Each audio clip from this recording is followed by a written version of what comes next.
Download aplikasi Tarbiyah Sunnah di handphone Anda. Tersedia di Google Play dan App Store. Bismillahirrahmanirrahim. Assalamualaikum warahmatullahi wabarakatuh.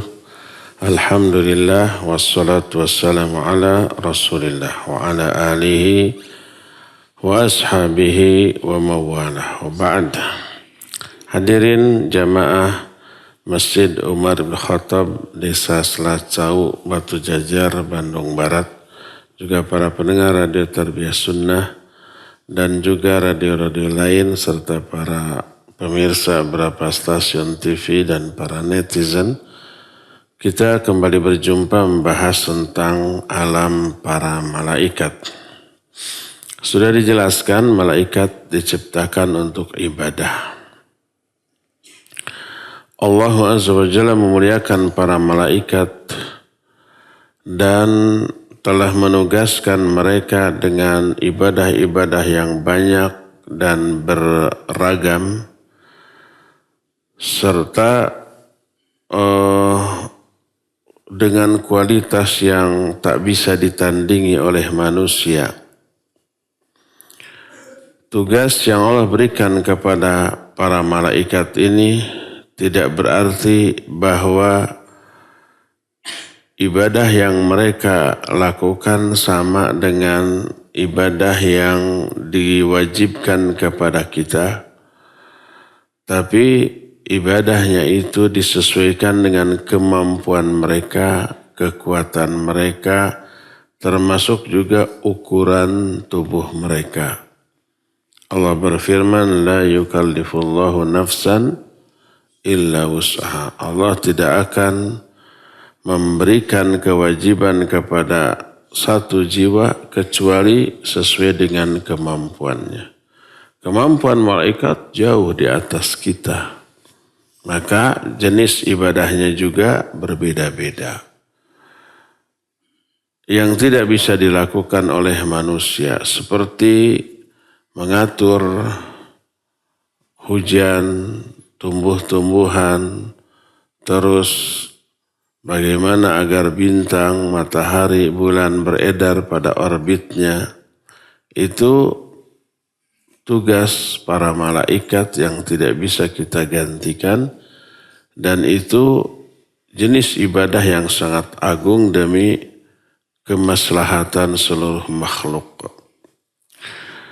Tapi memandang atau melihat tugas malaikat secara umum, maka akan kita dapati bahwa secara umum ibadah-ibadah yang dilakukan oleh para malaikat banyak kesamaan dengan yang dilakukan atau diwajibkan kepada kita, walaupun caranya, jumlahnya juga berbeda.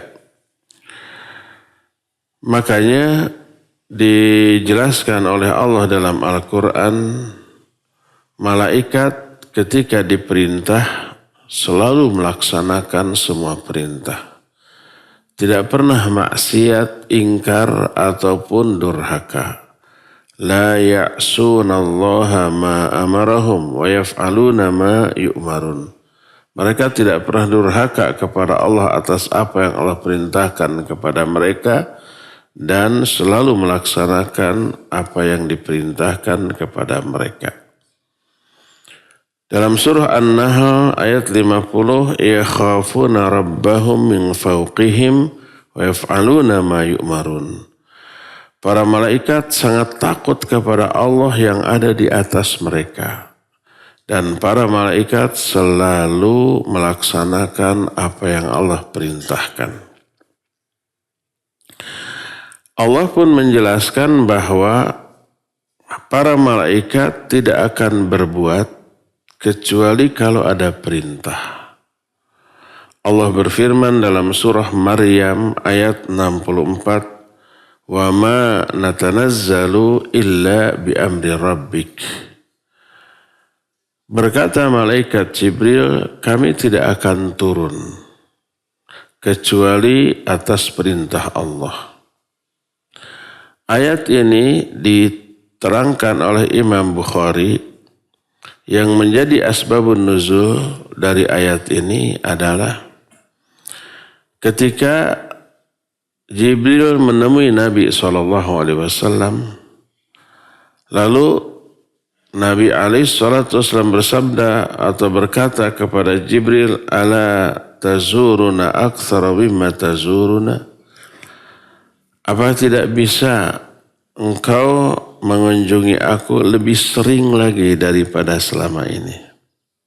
Jangan hanya jarang, mungkin seminggu sekali, kadang sebulan sekali.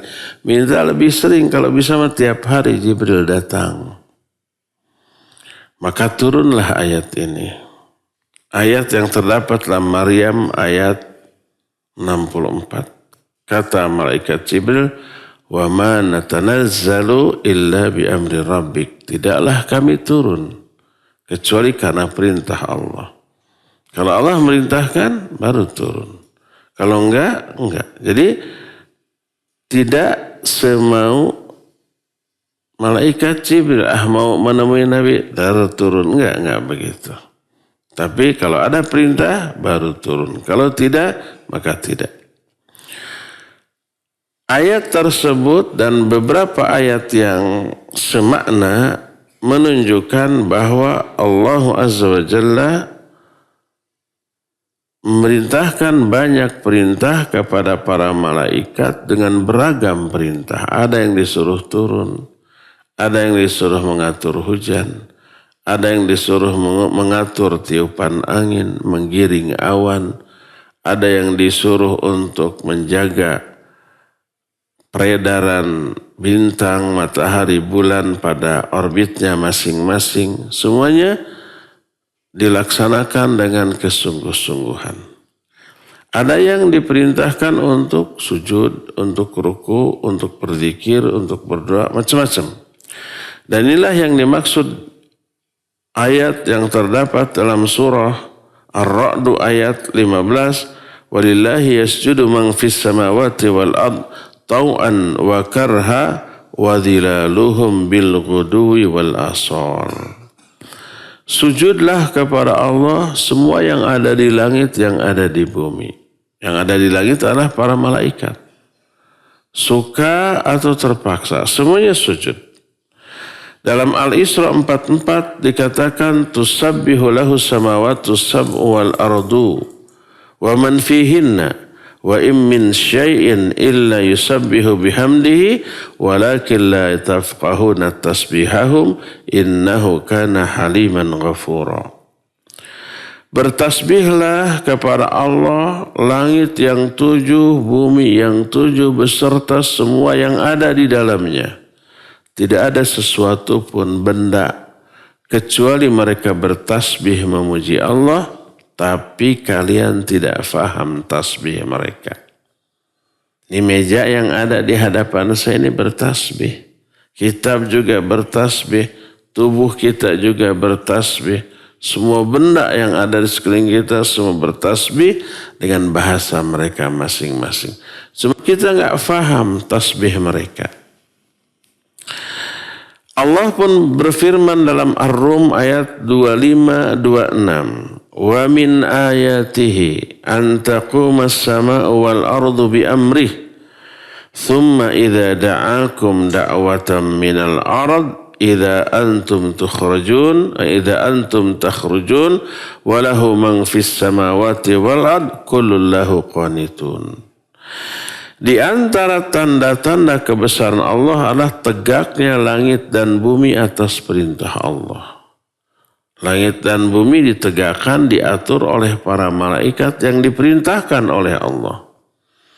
Kemudian nanti Allah akan memanggil kalian dari dalam tanah dengan satu panggilan, tiba-tiba kalian semua keluar.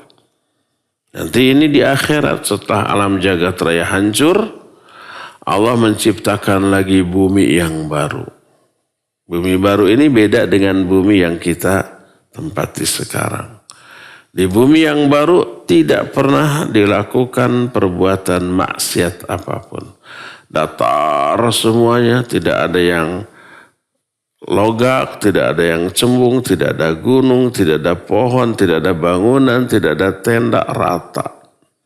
Di sana manusia berkumpul. Sebelum berkumpul, seluruh tulang belulang manusia terkubur di sana.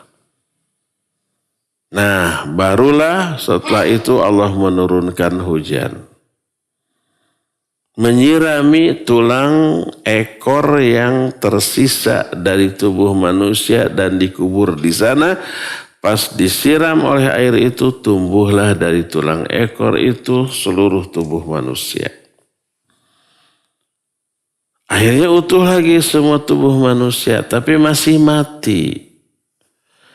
Lalu malaikat meniup kembali sangkakala, lalu dari dalam sangkakala itu keluar seluruh ruh manusia yang sudah mati. Ditiup keluar, masing-masing masuk ke badannya masing-masing, lalu hidup bangkit. Lalu keluarlah dari dalam tanah tersebut. Dan milik Allah lah apa saja yang ada di langit dan di bumi, dan semua tunduk dan patuh kepada Allah Azza wa Jalla. Nah, apa saja jenis-jenis ibadah yang dilakukan oleh para malaikat? Pertama, zikir, tasbih, dan doa. Para malaikat berzikir. Bertasbih menyebut subhanallah wa bihamdihi subhanallahil azim. Dan berdoa. Kepada siapa? Berdoa kepada Allah. Untuk siapa isi doanya? Untuk manusia, untuk kita. Allah menyebut tasbih dan doa para malaikat sebagai salah satu bentuk ibadah mereka, sebagaimana diterangkan oleh Allah dalam surah Al-Baqarah ayat 30. Ketika Allah menyebut kepada malaikat, kami akan membuat khalifah manusia di muka bumi. Apa kata malaikat? Ataj'alu fiha may yufsidu fiha wa yasfiqud dima wa nahnu nusabbihu bihamdika wa nuqaddisu lak. Ya Allah, kenapa engkau akan membuat khalifah yang akan mengadakan kerusakan di muka bumi, mengadakan pertumpahan darah, padahal kami selalu bertasbih memujimu. Kami selalu bertasbih kepada engkau dan selalu memuji engkau ya Allah, dan mensucikan engkau.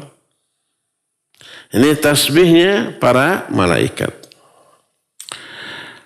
Juga malaikat itu beristighfar, memintakan ampun bagi penduduk bumi dari kalangan manusia. Allah menerangkan ini dalam surah Asy-Syura ayat 5.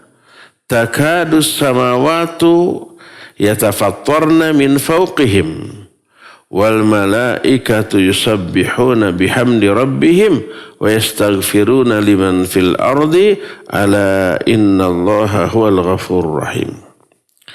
Hampir-hampir langit terpecah di atas manusia. Karena apa? Karena langit mendengar ada manusia yang mengatakan Allah punya anak. Kan banyak orang yang meyakini Allah punya anak. Ada yang menganggap anak Allah itu Nabi Isa, Yesus. Ada yang mengatakan anak Allah itu Uzair seperti orang-orang Yahudi. Ada lagi yang menyatakan anak-anak Allah itu para malaikat berjenis kelamin perempuan, macam-macam. Dikatakan oleh orang-orang. Langit itu geram, gemes, kesel, hampir pecah. Saking apa? Keselnya kepada omongan orang. Dan para malaikat selalu bertasbih memuji Allah dan beristighfar bagi orang-orang yang ada di muka bumi. Beristighfar itu memintakan ampunan. Allahumma gfir lahum. Ya Allah, ampuni mereka. Itu para malaikat. Berdoa, isi doanya memintakan ampunan untuk manusia. Dalam ayat lain, dalam surah Ghafir ayat 7 sampai ayat 9, Allah berfirman. Ini tentang malaikat pemikul arsy dan malaikat yang ada di sekitar arsy. Sudah sering diterangkan arsy itu makhluk Allah yang paling besar dan paling tinggi. Di atas arsy tidak ada makhluk lain. Di atas arsy hanyalah ada Allah. Arsy-nya dipikul oleh malaikat. Dan di sekitar arsy malaikat banyak, tidak terhitung saking banyaknya. Sambil memikul arsy, para malaikat itu selalu bertasbih memuji Allah, beristighfar dan berdoa.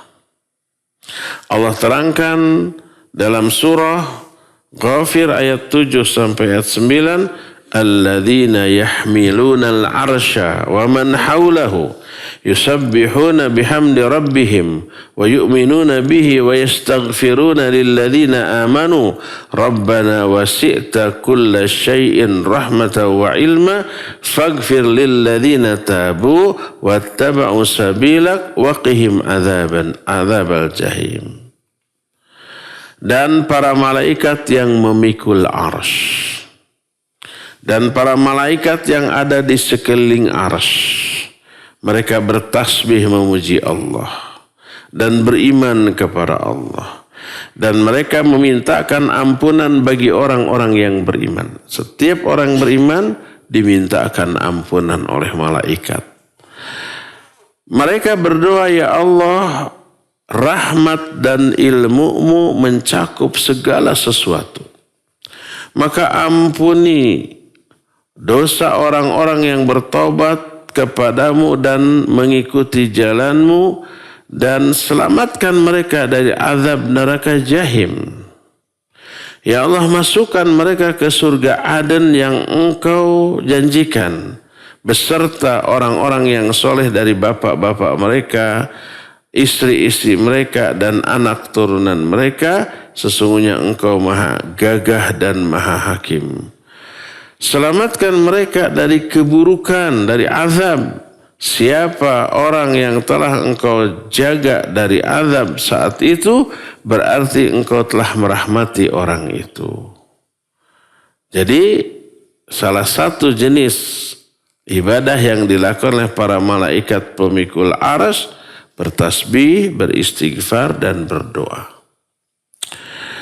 Dan dalam surah Al-A'raf 206, innal ladzina 'inda rabbik la yastakbiruna an ibadatihi wa yusabbihunahu wa lahu yasjudun. Dan para malaikat yang ada di sisi Allah, mereka tidak sombong, tidak takabur dari beribadah kepada Allah.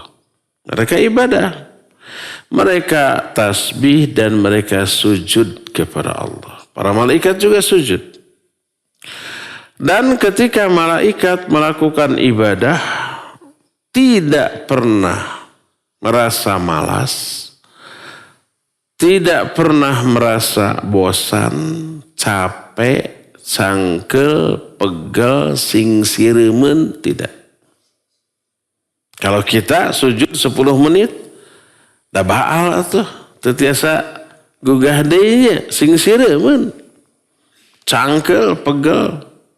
Kita sholat berdiri lama, sejam umpamana, dan ngeleper tuh urutnya.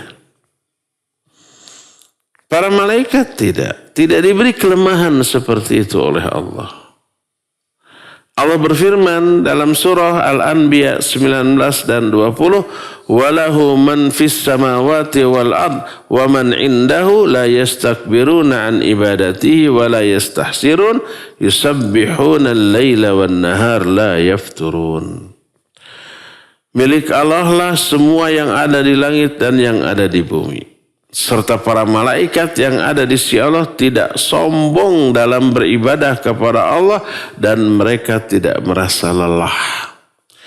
Mereka bertasbih di sepanjang malam, sepanjang siang tanpa merasa jemu ataupun lelah. Dan para malaikat tersebut ketika mereka itu memikul arasy Allah dan mereka itu nanti menyambut kedatangan ahli surga di surga, mereka memberikan ucapan selamat disertai dengan tasbih dan tahmid. Allah berfirman dalam surah Az-Zumar ayat 75, wa taral malaikata hafina min haulil arasy yusabbihuna bihamdi rabbihim wa qudiya bainahum bil haqq wa qila alhamdulillahi rabbil alamin. Engkau lihat para malaikat memenuhi surga. Mereka ada di sekeliling arsy bertasbih memuji Allah, diputuskanlah seluruh putusan dengan sebenar-benarnya, lalu mereka mengatakan alhamdulillahi rabbil alamin. Saking cintanya mereka kepada tasbih dan banyaknya tasbih yang mereka lakukan, jadi ketika bertasbih mereka menikmati zikir tasbih itu. Ketika tasbih itu tenang, senang, nyaman. Itu healingnya mereka begitu. Refreshingnya mereka begitu. Hiburannya mereka itu tasbih. Begitu tasbih mereka senang, bahagia, nyaman. Makanya cinta kepada tasbih. Karena itulah Allah mensifati mereka dengan sifat al-musabbihun. Al-musabbihun itu orang yang selalu dan senang bertasbih. Bukan orang, makhluk. Karena ini bukan orang, tapi malaikat. Sebagaimana dalam surah As-Saffat ayat 165-166 Allah berfirman, wa inna lanahnu as-saffun wa inna lanahnul musabbihun. Berkata para malaikat, kami adalah orang yang senang dan suka berbaris secara rapi, dan kami adalah makhluk yang suka, senang dan terbiasa bertasbih. Jadi sepanjang detik, sepanjang waktu sambil baris, sambil melakukan apa yang Allah perintahkan, mereka tasbih. Tasbih yang dilakukan oleh malaikat, kalimat yang enteng, yang sangat penting atau agung untuk kita zikirkan sesering mungkin. Apa tasbihnya? Subhanallah wa bihamdihi subhanallahil azim. Sebagaimana hadis dari Abu Hurairah radhiyallahu an, berkata Nabi SAW, kalimatan habibatani ila rahman, khafifatani ala lisan, thaqilatani fil mizan, subhanallah wa bihamdihi subhanallahil azim. Ada dua kalimat. Dua kalimat ini paling dicintai oleh Allah. Enteng di lisan, berat di timbangan. Dua kalimat ini subhanallah wa bihamdihi. Ini yang pertama. Kedua, subhanallahil azim. Subhanallah, maha suci Engkau ya Allah, wa bihamdihi, dan dengan segenap pujiannya. Subhanallahil azim, dan maha suci Allah yang maha agung. Abu Dzar menyatakan bahwa Nabi SAW pernah ditanya oleh orang. Apa isi pertanyaannya? Ayyul kalami afdal. Ucapan apa yang paling utama? Dijawab, mastafallahu li malaikatihi aw li ibadihi subhanallah wa bihamdihi. Ucapan yang paling afdal adalah ucapan yang Allah pilihkan untuk para malaikat dan untuk hamba-hamba yang saleh untuk diucapkan, yaitu subhanallah wa bihamdihi. Malah dalam hadis lain, hadis yang tadi sahih riwayat Imam Muslim, dalam riwayat Muslim yang lain, ala ukhbiruka bi ahabbil kalami ilallah. Mau enggak Aku terangkan kepada kalian tentang ucapan yang paling dicintai oleh Allah. Dijawab, bala ya Rasulullah. Akhbirni bi ahbil kalam ilallah. Ya mau terangkan kepada saya ucapan yang paling dicintai oleh Allah. Maka berkata Nabi SAW, inna ahabbal kalami ilallah subhanallah wa bihamdihi. Sesungguhnya ucapan yang paling dicintai oleh Allah adalah membaca subhanallah wa bihamdihi. Ini pula lah yang dipilih untuk diucapkan oleh manusia selama tawaf. Jadi kalau kita tawaf, baik yang wajib ataupun yang sunnah. Yang wajib umpamanya ketika haji atau umroh. Ketika umroh yang pertama kali dilakukan pas masuk Masjidil Haram, langsung menuju Ka'bah. Jangan sholat tahiyatul masjid dulu, jangan. Kalau mau umroh. Karena tahiyatul masjidnya orang yang akan umroh di Masjidil Haram dengan cara tawaf. Namanya tawaf kudum. Kudum itu artinya kedatangan. Langsung masuk masjid, langsung ke Ka'bah. Lihat Ka'bah ada doa Allahumma antas salam wa minkas salam fahayyina rabbana bisalam. Sudah 3 kalimat itu. Lalu mulailah tawaf. Selama tawaf, yang dipilihkan untuk diucapkan oleh orang yang tawaf adalah subhanallah wa bihamdihi subhanallahil azim. Terus ulang ratusan mungkin ribuan kali selama tawaf. Boleh diseling dengan tasbih lain subhanallah walhamdulillah wala ilaha illallah wallahu akbar wala haula wala quwata illa billah. Ganti lagi subhanallah wa bihamdihi subhanallahil azim. Subhanallah walhamdulillah wala ilaha illallah wallahu akbar wala haula wala quwata illa billah. Terus gitu. Boleh diseling dengan zikir lain, boleh diseling dengan doa, tapi yang terpenting tasbih dan tahmid. Itulah tasbih tahmidnya para malaikat. Dan mereka menikmati zikir berupa tasbih dan tahmid tersebut. Selain tasbih dan tahmid, para malaikat juga berdoa. Untuk siapa isi doanya? Untuk manusia. Apa isi doanya? Memintakan ampunan dan rahmat. Dan itu yang dimaksud sholawat para malaikat untuk manusia. Allah suka sholawat, para malaikat juga sholawat untuk manusia. Yang jelas Nabi Muhammad SAW suka disolawati oleh Allah dan para malaikat. Innallaha malaikatahu yusalluna alan nabi. Allah dan para malaikatnya bersolawat untuk Nabi.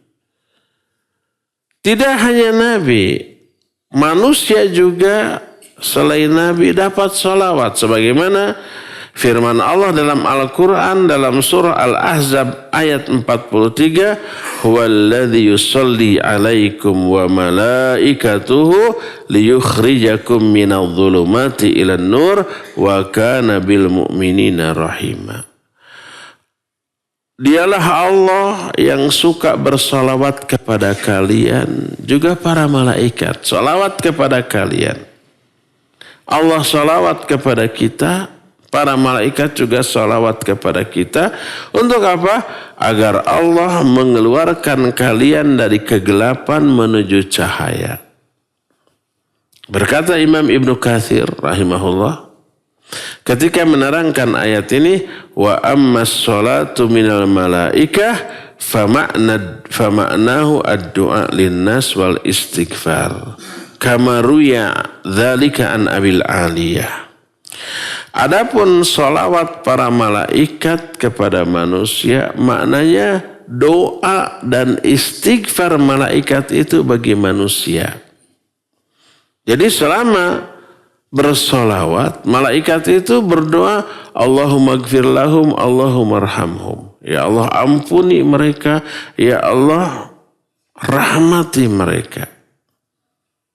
Seperti kita sekarang selama ngaji begini, Selama itu para malaikat pemikul aras, malaikat di sekeliling aras dan malaikat penghuni langit dan bumi bertasbih kepada orang yang ngumpul di masjid untuk ngaji, mendengar pengajian. Mereka berdoa, ya Allah ampuni mereka, ya Allah rahmati mereka. Begitu terus. Dan doa mereka dikabul. Selama ngaji kita memperoleh rahmat. Selama ngaji dosa-dosa kita terhapus berguguran. Nah, ini ada beberapa manusia yang memperoleh doa para malaikat. Setidak-tidaknya dijelaskan ada 9 golongan manusia, lebih kata ada 13 golongan manusia yang didoakan oleh malaikat. Dapat salawat dari para malaikat. Siapa 13 golongan ini? Adalah 13 golongan manusia yang melakukan 13 jenis amalan. Perhatikan, lakukan 13 jenis amalan ini, kita akan memperoleh doa dari malaikat. Didoakan ampunan, didoakan rahmat, didoakan surga, didoakan diselamatkan dari api neraka, didoakan agar semua urusannya dipermudah, didoakan agar semua urusannya itu lancar, dan seterusnya tuh. Para malaikat. Dan kalau malaikat yang mendoakan pasti dikabul. Apa saja 13 amalan yang menyebabkan pelakunya didoakan oleh malaikat? Coba di list, nanti dibikin daftar, upayakan 13 amalan ini kita lakukan. Agar kita memperoleh doa para malaikat. Siapakah orang-orang itu? Pertama, golongan pertama atau amalan pertama yang menyebabkan orang didoakan malaikat. Kita akan jelaskan Senin depan aja. Sekarang mah waktunya habis. 13 golongan ini mungkin 1 jam per penjelasan waktu yang dibutuhkan. Sekarang mah cukup sampai di sini saja dulu, dan kita masih punya sisa waktu untuk bertanya jawab. Apabila ada pertanyaan, dipersilakan. Wassallallahu ala nabiyina Muhammadin wa ala alihi wa ashabihi wassalam. Assalamualaikum warahmatullahi wabarakatuh. Waalaikumsalam warahmatullahi wabarakatuh. Ini Ustaz, apakah malaikat dan jin itu mengalami kematian itu seperti manusia atau makhluk yang lainnya? Dan apakah nanti dalam seperti layaknya manusia ada pengadilan gitu ya? Sedangkan malaikat kan udah jelas baik-baik, sementara iblis itu kan ini. Tapi apakah ada pengadilan seperti layaknya manusia atau makhluk manusia? Iya, dihisab itu. Terima kasih. Assalamualaikum warahmatullahi wabarakatuh. Waalaikumsalam warahmatullahi wabarakatuh. Iya. Pertama, apakah malaikat dan jin mati? Iya, semuanya mati. Jin mati, iya. Kapan matinya? Sama dengan manusia. Setiap hari juga jin ada yang mati, sebagaimana manusia juga setiap hari ada yang mati. Apa penyebab kematian jin? Sama dengan penyebab kematian manusia. Ada yang kecelakaan, ada yang dibunuh, ada yang karena penyakit, ada yang karena memang sudah uzur, sudah tua. Sama dengan manusia. Dan jin mengalami penderitaan, rasa sakit, iyalah sama dengan manusia. Karena itu pula jin punya rasa takut, termasuk takut kepada manusia. Karena manusia bisa membunuh jin, bisa. Jin bisa membunuh manusia, bisa juga. Nah, jadi takut. Sebagaimana sabda Rasul sallallahu alaihi wasallam, "Innallaha hayyun la yamut wal jin wal ins yamutun. Allah itu hidup, tidak pernah mati, sedangkan jin dan manusia semuanya mati. Bagaimana dengan malaikat? Malaikat mati tapi nanti pada hari kiamat. Kalau sekarang tidak ada malaikat yang mati. Karena malaikat tidak punya kelemahan seperti manusia dan jin. Tidak lemah, tidak sangkel, tidak pegel, tidak kemasukan penyakit virus, bakteri seperti kita. Mereka tidak butuh makan, tidak butuh minum, tidak butuh tidur. Karena struktur badan, organ tubuhnya beda dengan kita. Jadi malaikat tidak mati untuk sekarang. Tapi pas kiamat terjadi, mereka mati. Allah berfirman, wa nufikha fis-sur fasa'iqa man fis samawati wa man fil ard. Ditiup sangkakala.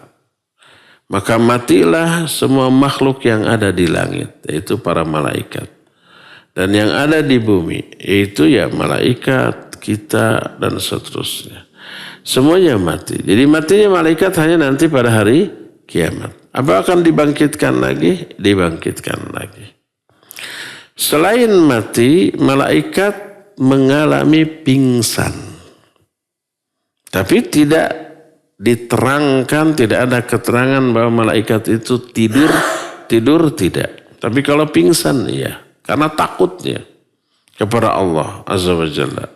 Sebagaimana juga ayat yang pernah kita bahas, ketika Allah Azza wa Jalla menyampaikan wahyu kepada para malaikat. Isi wahyunya itu tentang takdir yang akan terjadi esok. Malaikat yang mendengar takut sehingga mereka pingsan. Sampai kata Allah, hatta idza fuzzi'a. Sehingga apabila dihilangkan rasa takut dari hati-hati mereka, qalu, mereka berkata, fama qala rabbukum, apa yang telah dikatakan oleh Allah, qalul haqqa. Yang dikatakan oleh Allah adalah kebenaran. Jadi ketika Allah berfirman, mereka saking takutnya pingsan, setelah itu siuman. Dan masih diliputi oleh rasa takut. Sampai ketika Allah menghilangkan rasa takut dari hati mereka, barulah mereka berkata, apa yang telah dikatakan Allah tadi? Dijawab kebenaran. Ya, malaikat pingsan. Tapi tidak ada keterangan malaikat tidur, apalagi lalai. Nah, ini menunjukkan malaikat pun kalau memungkinkan pingsan berarti memungkinkan mati dan pada hari kiamat nanti akan mengalami kematian. Tapi semuanya itu akan dibangkitkan kembali, dihidupkan. Manusia yang pernah hidup lalu mati dihidupkan lagi. Jin juga begitu, binatang juga begitu, malaikat juga begitu. Dengan nasib yang berbeda. Adapun para malaikat dihidupkan lagi untuk melakukan tugas yang harus mereka lakukan pada hari kiamat. Tugasnya nanti akan dirinci ya, pekerjaannya, perbuatan. Ada malaikat yang memang menggiring mereka di alam mahsyar. Ada malaikat yang membagi-bagikan buku catatan. Ada malaikat yang menimbang, macam-macam. Menimbang amal manusia.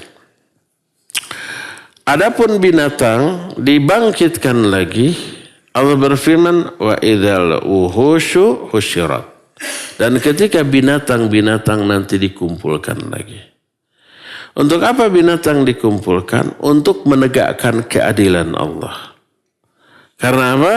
Karena banyak urusan yang berkaitan antara manusia dengan binatang atau binatang dengan binatang. Ada kezaliman di antara sama binatang? Ada. Ada nggak kezaliman yang dilakukan oleh manusia kepada binatang? Ada banyak. Nanti akan dihisab. Nabi SAW melihat ada 2 kambing sedang berbenturan. sedang patubruk, beradu gitu. Kata Nabi SAW, tahu nggak kalian karena apa mereka bertengkar? Mereka menjawab, Allah dan Rasulnya tidak tahu. Kata Rasul SAW, sungguhnya Allah akan menghisab, memperhitungkan penyebab mereka sampai berantem seperti nanti akan dihisab antara sama binatang. Termasuk ada binatang yang dianiaya, didolimi oleh manusia tanpa sebab. Itu nanti akan dihisab. Setelah beres dihisab, binatang dikembalikan jadi tanah. Tidak terus ke surga atau ke neraka, dikembalikan jadi tanah. Terlihat oleh orang kafir, lalu mereka berkata, ya laitani kuntu turaba. Aduh celaka aku. Seandainya aku pun jadi tanah seperti binatang itu. Jadi kalau binatang setelah dihisab sudah selesai, dikembalikan jadi tanah, tidak terus ke surga atau ke neraka. Adapun manusia terus diproses sampai ke surga atau ke neraka. Demikian juga jin. Bagaimana para malaikat? Apakah dihisab? Tidak dihisab. Kenapa? Karena malaikat pertama tidak pernah berbuat keburukan. Walaupun sedetik tidak pernah durhaka. Kedua, ibadah yang mereka lakukan bukan ibadah syar'iyah, tapi ibadah jabaliyah. Apa bedanya ibadah syar'iyah dan ibadah jabaliyah? Ibadah jabaliyah memang malaikat diciptakan dengan tugas ibadah, tidak diberi keinginan dan kemampuan untuk menolak. Tidak sama sekali. Tak ada keinginan untuk menolak, membantah, dan tidak diberi kemampuan untuk membantah berdurhaka. Tidak. Tidak diberikan gangguan. Setan tidak bisa menggoda malaikat. Tidak diberikan kelemahan seperti halnya kita. Tapi diberinya kemampuan dan keinginan untuk ibadah terus oleh Allah Azza wa Jalla. Karena itulah maka ibadahnya tidak dipahalai. Tidak diberikan surga khusus untuk malaikat. Tidak. Karena malaikat tidak membutuhkan kenikmatan yang ada di surga seperti kita.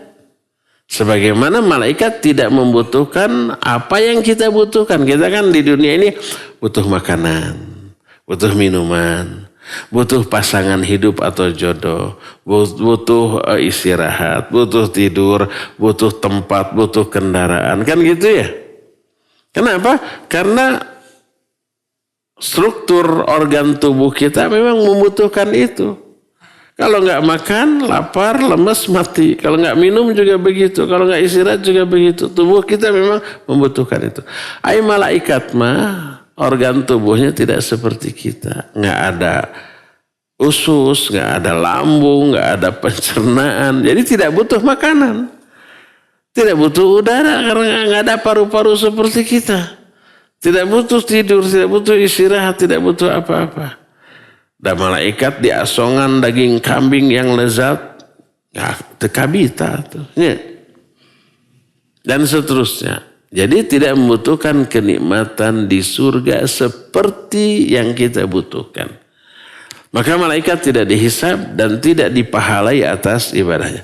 Adapun ibadah kita ibadah syar'iyah yang berupa syariat, kita diberi kelemahan dan kelemahan menjadi kendala, gangguan. Haroreamnya. Kedua, kita diberi gangguan dari setan. Digoda aku setan. Ketiga, kita diberi keinginan dan kemampuan untuk menolak perintah Allah. Kata Allah, salat. Manusia bisa menolak? Enggak Bisa? Bisa. Ada manusia yang menolak salat? Banyak. Lebih banyak yang menolak daripada yang melaksanakannya ya. Jadi sok perintah, laksanakan perintah nanti diberi pahala berakhir ke surga. Kalau enggak awas dosa enggak disiksa. Manusia diberi pilihan, diberi kemampuan, diberi keinginan. Ada yang menolak? Ada. Ada yang mau melaksanakan? Ada. Tapi yang mau melaksanakan banyak godaan. Diberi godaan harorea, malas, lemah. Diberi godaan dari setan. Diberi godaan untuk diberi kepentingan yang lain. Daripada ke masjid pas azan, mending nonton film, nonton sinetron, nonton dangdut, seru kan gitunya. Itu godaan, gangguan. Kalau manusia ketika diperintah, lalu melaksanakan dengan kesungguh-sungguhan, walaupun banyak godaan, gangguan, halangan, itu manusia hebat. Itu yang dipahalai. Nah, itu bedanya. Makanya manusia itu kalau ibadah dianggap lebih hebat daripada para malaikat. Kenapa? Manusia mah ibadahnya walaupun tidak sehebat malaikat, tapi karena ada gangguan, ada godaan, ada halangan, ada banyak kendala. Kalau sudah dihalang-halangi, sudah digoda, sudah diganggu, sudah pokoknya dicegah, masih tetap ibadah, ini hebat. Malaikat mah tidak ada halangan, tidak ada gangguan, tidak ada godaan. Saya sering contohkan, kita main bola, ngegiring bola. Lawan begitu kita lihat ngegiring bola, nyingkir semua, mau kemana? Mau ngegolkan? Mangga. Sampai depan gawang, kata kiper mau ngapain? Mau ngegolkan gitu. Kata kiper, mangga atuh. Los. Berharga enggak itu gol? Enggak, itu penghinaan. Meureun disarurakan di baledogan ku penonton ogenya. Selama 2 kali 45 menit bisa 100 gol itu masuknya. Meureun samenit aya 10 siki bisa lebih lah. Ya, enggak berharga itu gol. Karena apa?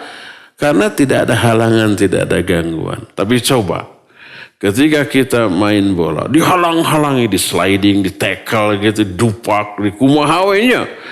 Tapi kita bisa ngegocek, bisa menghindar, akhirnya gol. Wah, 1 gol, hiji gol 90 menit, atau ajrag-ajragan aja si ganu-gelonya. Coba selebrasi yang ditunjukkan oleh orang setelah memasukkan bola ke gawang. Dah si ganu-gelo, artinya. Tapi dianggap wajar, normal. Kenapa? Karena itu suatu gol berharga banget. Penonton ge wah surakna teh luar biasa. Dibayarna ge mahal. Tahu nggak ada pesepak bola dari Brazil? Neymar, sabaraha digaji sehari 7 miliar sehari. Mau main mau tidak, latihan, liburan, pokoknya sehari 7 miliar. Aduh, bayangkan sehari 7 miliar. Orang masa seumur hidup belum tentu bisanya. Jadi sebulan teh sudah berapa ratus miliar, setahun teh triliunan. Tepira, lagi main bola, nyaresep main bola teh, jadi puji batur. Jadi gaji sampai 7 miliar per hari, itu bukan per bulan atau per hari. Nah, jadi 1 gol kenapa berharga sampai sorak, sampai si ganu-gelo nu ngagol karena itu karena banyak kendala. Itu dihasilkan dari perjuangan yang keras. Tidak setiap orang yang mau menggolkan langsung berhasil, kan jarang ya. Kadang-kadang 0-0 sampai akhir tanya. Tidak satu pun gawang yang jebol gitu. Nah, 1 kali jebol, berharganya luar biasa. Karena melalui perjuangan yang berat. Kita sebagai manusia ketika melakukan ibadah, perjuangannya berat tuh. Saat mau sholat subuh, ya berat tidak? Berat. Pertama ngantuk, kedua tiris gitu ya. Haroream gitu. Kaopatna komo di Masjid Umar masuk lami sholat subuh gitu. Tambah haroream we gitu. Akhirnya jarang orang yang sholat. Lebih baik kebablasan sampai ada nggak jam segini orang masih kerek? Ya meresok survei ke rumah-rumah. Karena apa? Untuk sholat subuh tuh berat. Tapi bagi orang yang memiliki iman kuat dilawan. Maka dipahalai ya. Demikian Allahu a'lam bishawab. Ibu-ibu di belakang ada? Mangga. Bismillah. Assalamualaikum warahmatullahi wabarakatuh. Assalamualaikum warahmatullahi. Tentang amalan. Amalan itu ada amalan hati, amalan lisan, amalan anggota badan. Bagaimana apabila ketika dalam keadaan ngantuk, dalam keadaan takut atau kaget, kita membaca istighfar dan berdoa di dalam hati. Apakah ada pahala atau diperbolehkan? Misalkan, apalagi ibu-ibu lah, disebat nate upami eta mah hate teh sok narowecok gitu, bari berdoa dina hate teh gitu. Bagaimana cara memperbaikinya dan cara yang terbaik itu? Syukran. Ya, baik, afwan. Iya. Kita harus bisa membedakan mana amalan lisan, amalan hati, dan amalan anggota badan. Amalan lisan adalah amalan yang hanya boleh dilakukan oleh lisan. Artinya ada gerakan lisan dan bibir. Tidak bisa diwakilkan hanya oleh hati atau oleh anggota badan lain. Seperti contohnya membaca Al-Quran, atau berzikir, atau amar ma'ruf nahi munkar, belajar dan mengajarkan ilmu, itu harus ada lisan. Umpamanya nggak bisa orang mengajarkan balem, saya transfer ya ilmu saya kepada kalian, tiba-tiba paham, nggak ada yang bisa begitu. Harus ada amalan lisan, gerakan lisan. Ini tidak bisa diwakili oleh hati, tidak boleh diwakili oleh anggota badan lain. Saya berbicara dengan tangan aja ya, nggak bisa. Terus saya hanya berbicara lewat mata, nggak bisa. Tapi harus ada gerakan lisan. Nah, apa saja amalan lisan seperti tadi, berzikir. Jadi jangan hanya di dalam hati tanpa gerakan lisan. Balem tapi hati noroweso. Enggak. Harus ada gerakan lisan. Tapi gerakan lisan ini harus dihayati oleh hati. Itu yang paling afdol. Maka keliru kalau kita sholat, takbir, balem. Tapi bacanya dalam hati. Berarti itu amalan hati. Sedangkan bacaan, zikir, bacaan Quran adalah amalan lisan, harus ada gerakan lisan. Allah berfirman, la tuharrik bihi lisanaka lita'jala bih. Ketika malaikat Jibril membacakan ayat, memberi wahyu kepada Nabi Muhammad SAW, baru malaikat Jibril menyampaikan, belum selesai, Nabi sudah menggerakkan lisan. Mengikuti. Ditegur oleh Allah. La tuharrik bihi lisanaka lita'jala. Jangan dulu kamu gerakan lisanmu karena terburu-buru. Inna alaina jam'ahu wa qur'anah. Tanggungan kami mengumpulkan wahyu ini dalam hatimu dan membacanya. Fa'idha qara'nahu fattabi' Qur'an. Kalau kamu selesai membacakannya, baru kamu gerakan lisanmu untuk membacanya. Ini menunjukkan membaca itu harus ada gerakan lisan. Nah, jadi berdoa, berzikir, membaca Al-Quran, amar ma'ruf nahi munkar, belajar, mengajar, itu adalah amalan lisan, harus ada gerakan lisan. Maka kalau orang berzikir hanya dalam hati, membaca Al-Quran hanya dalam hati, maka ini keliru karena membaca, berzikir adalah amalan lisan, cuma hati harus menghayati. Yang pertama. Kedua, ada amalan hati. Apa contoh amalan hati? Contoh amalan hati adalah khauf.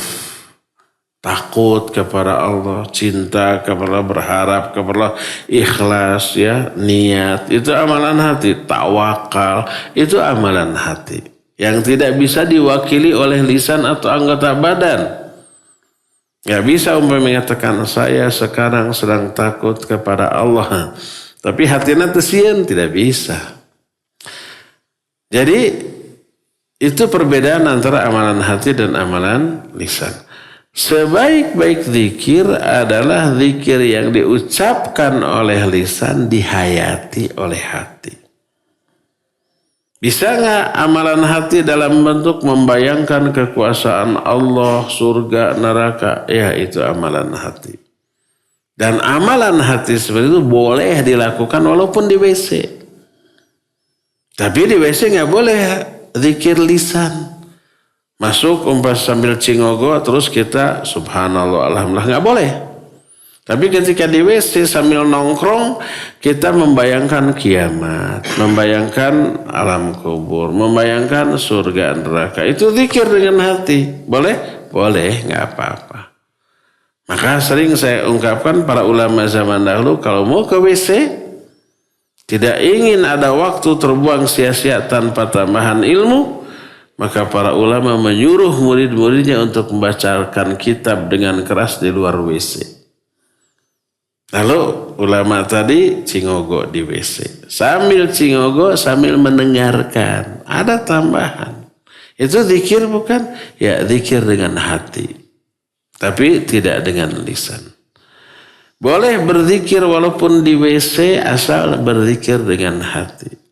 Seperti ingat surga, ingat neraka, ingat hisab, ingat alam mahsyar. Itu zikir dengan hati. Boleh dilakukan di WC? Boleh. Yang terlarang zikir dengan lisan di dalam WC. Itu yang tidak boleh ya. Nah, jadi termasuk berdoa adalah amalan lisan. Gerakan lisan kita. Tapi hayati dengan hati ya. Demikian wallahu a'lam bissawab. Ya, wa jazakallahu khairan. Atau tunggu sampai Isya maghrib ke masjid. Ya, sebelum maghrib bawa ke masjid. Nah, yang dimaksud tahan anak-anak kalian menjelang maghrib, maksudnya jangan dibiarkan main-main di luar menjelang maghrib. Adapun kalau ke masjid ya boleh, karena akan selamat dari setan. Karena kalian tidak melihat apa yang aku lihat, kalian tidak mendengar apa yang aku dengar. Nabi SAW bisa melihat setan dari kalangan bangsa jin? Iya, bisa melihat. Makanya beliau menyatakan tahan anak-anak kalian menjelang maghrib jangan keluar rumah. Untuk main-main. Adapun untuk ke masjid aman. Karena masuk ke dalam masjid.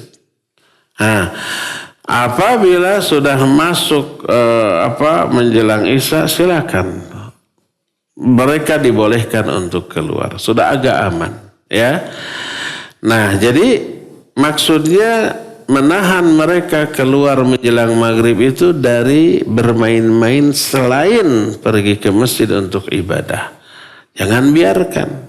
Kalau mau membiarkannya nanti aja. Setelah selesai sholat maghrib menjelang Isya silakan mereka keluar. Atau setelah sholat Isya dibolehkan untuk melepaskan anak-anak keluar. Untuk bermain-main. Selama aman ya. Tapi kalau ke masjid dibolehkan dan itu lebih bagus karena aman dari madarat yang mungkin akan ditimpakan oleh setan dari kalangan bangsa jin. Cukup ya sampai di sini saja. Tidak semua pertanyaan bisa dijawab karena terbatasnya waktu. Subhanakallahu bihamdik asyhadu an la ilaha illa anta astaghfiruka wa atubu ilaik walhamdulillahi rabbil alamin. Wassalamualaikum warahmatullahi wabarakatuh.